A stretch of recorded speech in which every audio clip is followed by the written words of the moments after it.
ball. Thank you. Thanks. All right, Barrett. Just so you know, I think this is your first time jumping on one of these. I'll have the reporters raise their hand and get them in the queue, and we'll take it that way. So if you want to raise your hands and get your questions in the queue, we'll get them. The first one is going to come from Mr. Ben Arnett from KOMU. Ben, go ahead. Hey, Barrett. As you've gone through a little bit of the workouts and now you look at jumping in with camp and all the newness and not having spring, how much do you and the offense feel like you're looking at here as you get into camp?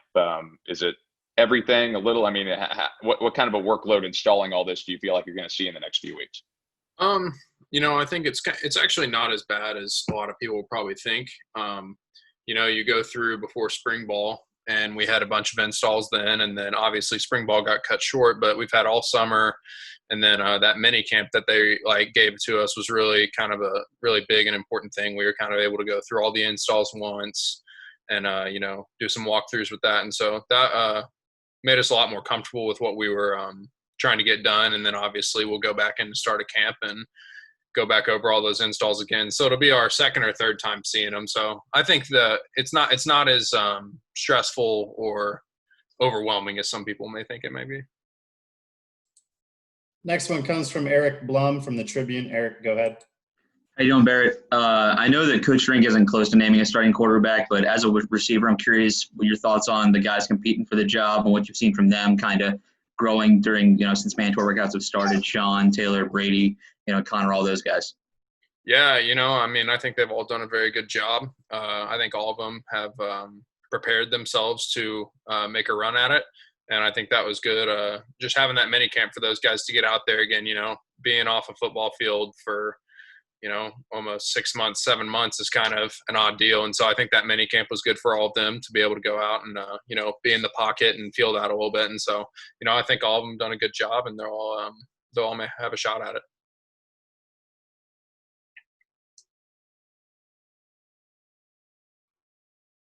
All right, next one comes from Mitchell 40. Mitch, go ahead.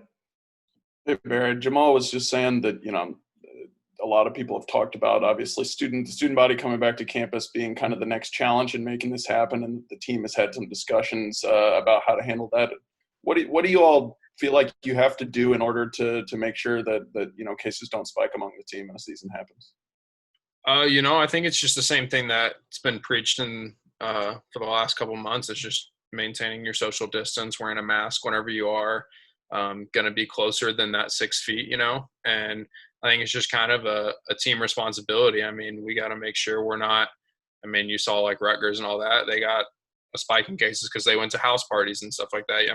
You just got to weigh what means more to you, I guess, so to speak. If guys on the team think that going to house parties and going to bars is more important than the season yet, then there will probably be a spike in cases. But if we all do what we're supposed to do and do our job, then, I think we can keep it how it's been, keep this virus under control. Next one comes from Suichi Terada. Go ahead, Suichi. Hey, Barrett. Just wondering, what's this week kind of been like for you guys, the players, in terms of just seeing conferences shut down? And I'm sure, Eli's telling you get off the phone and everything. And just what's kind of the communication been like between players in terms of just, getting ready for practices and still a football season?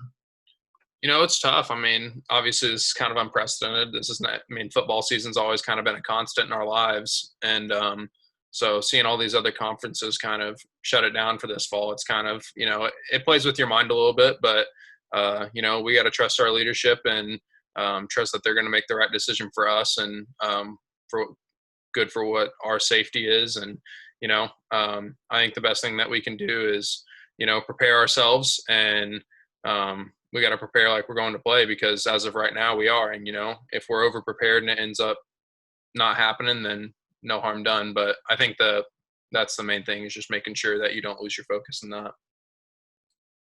All right, next one comes from Colin O'Brien. Colin, go ahead. Hey, Barrett, thanks for being here. I'm just curious. Coach yesterday he wanted us to ask more football-related questions than we were asking, and I was just curious, how hard has it been for you guys as players to focus on football when there's so much going on outside of football that is of great importance? to sit here and say it hasn't affected us would be a lie. I think this is, like I said, this is unprecedented. This has never happened. So obviously it kind of toys with you a little bit. It messes with your routine that we've had going for, however long we've been playing ball. So it's kind of, I mean, it's tough. You get there and sometimes it can play with your mind a little bit and you're like, wow, like I really wonder if we're going to play then. But that decision's not up to us. We can play a part in it by just doing our job with social distancing and like wearing a mask and all that. But, at the end of the day, that's out of our control. And we just got to go prepare for what's been laid out in front of us. And that's this 10 SEC game schedule. Next one comes from Andrew Kaufman. Andrew, go ahead. How's it going, Barrett? A football-related question. Two newcomers on two transfers coming into the wideout room for you, Kiki Chisholm and Damon Hazleton. Coach had a lot of praise for them earlier this summer. What have you seen from them and how have they adjusted to Columbia? I think they've adjusted really well. They fit right into the room. I think that's the most important thing that you can say about those guys. They're good dudes, I mean, they're not troublemakers that are coming or anything like that. They're guys that want to be here, fit right in with the room. And then, obviously after the person they are, then their playmaking ability has been awesome. They're two big bodies that are going to help us. And I think that they can really go make some plays for us downfield. All right, next one comes from Peter again. Peter, go ahead.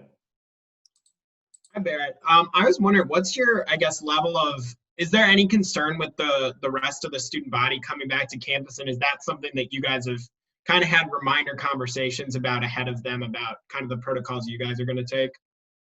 I mean, I think our protocols aren't really going to change much, I mean, we've been preaching what we have to do. I mean, that's why I think, what was it, under 3% positivity rate for us? What we've been doing all summer and since we came back after the whole quarantine thing has been working for us. And, I think there's no real need to change our plan of how things approach. It's just keep doing what we're supposed to do. And, obviously there's a lot of people coming in from a lot of different backgrounds, a lot of different areas. And so obviously I think the virus is probably going to come, but we have to just keep doing what we've been doing. All right, next question comes from Dave Matter. Dave, go ahead.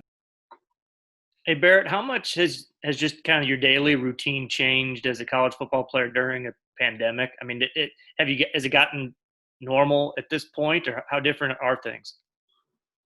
I think they're pretty normal. I think the only thing that's different, so to speak, would be just numbers wise. I think we're used to, especially with the new weight room we have, we're used to having kind of full groups in there, almost like a whole unit of offense and defense. But with the number limits and all that now, it's more smaller groups. And so I guess that would be the biggest difference, so to speak. And, some lifts are maybe a little different. You don't max out as much just because you don't have spotters and all that. Just trying to prevent people touching other people's bars without being clean and stuff. But, I think for the most part, now it feels normal. We've been doing it for a couple months, but it's not anything that you would get there and be like, oh wow, that's completely different. If we were doing this 6 months or a year ago, you would have been like, oh, this is a cool operation. So, Thanks. All right, anything else for Barrett before we let him go? Speak now. All right, sounds good. Barrett, you're off the hook, man. Enjoy your compliance meeting this afternoon. Can't wait.